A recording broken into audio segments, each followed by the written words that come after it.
We're going to first kick things off with some key Splash terminology to make sure we're speaking the same language once we get inside the actual product. It will start off fairly simple and then progress into some more advanced terms. Let's check them out. The first relationship to understand in Designer Pro is elements, containers, and blocks. Elements are the individual components that a designer can include and edit on their event page. Examples include text elements, images, and buttons. As a best practice, elements are usually wrapped inside of containers. This gives them a firm base to stay inside of as a designer begins to make other edits on page. Elements and containers are then housed inside of blocks, which are the main sections of the page itself. There are location blocks, speaker blocks, schedule blocks, and more.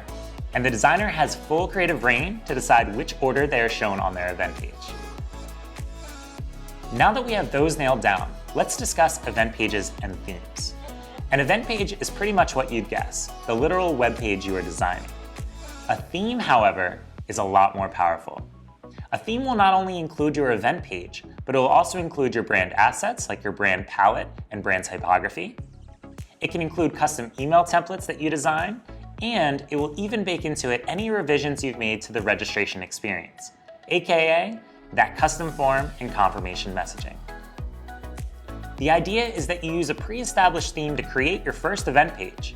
Then you make edits to that event page, change the content, switch the imagery up, restyle the entire experience, and then, when you save that event page out as a theme, all of the heavy lifting that you've already completed will bake into the template.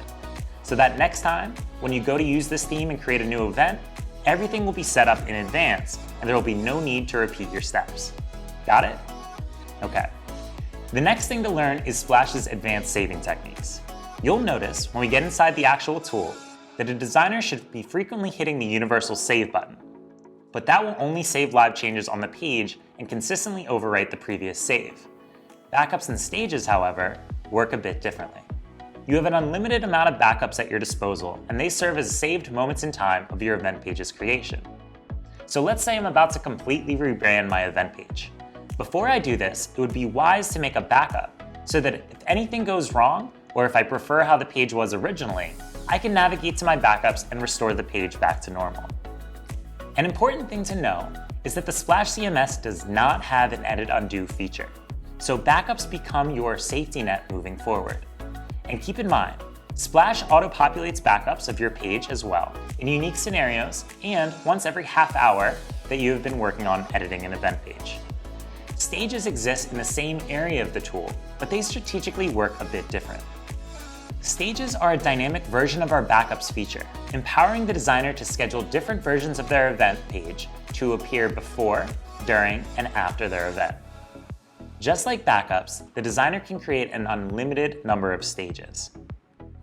Let's move into some more advanced topics. We'll start with hubs. A hub element can be added to any page, and it serves as an event calendar for your event series. Events can be pulled in from a number of external sources along with Splash. Once populated, a hub can be visually customized or enhanced through an advanced filtering system that we call hub management. A designer can dictate what events are shown to which attendees, determine how to emphasize featured events over default events, and even allow attendees to subscribe to the Event Hub for updates. It's one of the most powerful elements in the entire CMS and can really elevate your game to the next level. One of my favorite elements in Splash is the repeatable element. It is often used to showcase speakers at your event, display a general run of show or agenda, and can even be used to create a sponsor block with a group of logos. Repeatables are great because they are basically a collection of components that allow a designer to quickly and easily duplicate them over and over or remove them one by one. There is freedom to change their content out individually or restyle them all out as a unit. To put it more simply, repeatables are your new best friend and will save you a ton of time throughout your event page's creation. Arguably, the most important aspect of your event page is the registration experience to the attendee. The form element allows a designer to customize exactly where that form lives and what it looks like. The fun doesn't end there, however, as the confirmation messaging on page and in email can also be molded to match any necessary brand guidelines and voice. The share card is a visual representation of your event page when you decide to share your event with the world. It is quite literally a 250 by 350 pixel image that houses dynamic content from your event page, like the event title, the date and time, and to give potential attendees a quick summary of what will be happening at your event. This image populates when you share your URL on Facebook, Slack, or even when you elect to message your friend the link through SMS text. It's important for the share card to be on brand and eye-catching, and is fully customizable inside the Share Card Touchpoint workspace. Speaking of workspaces, a workspace is just a fancy term for the different aspects of the tool you'll be working inside of.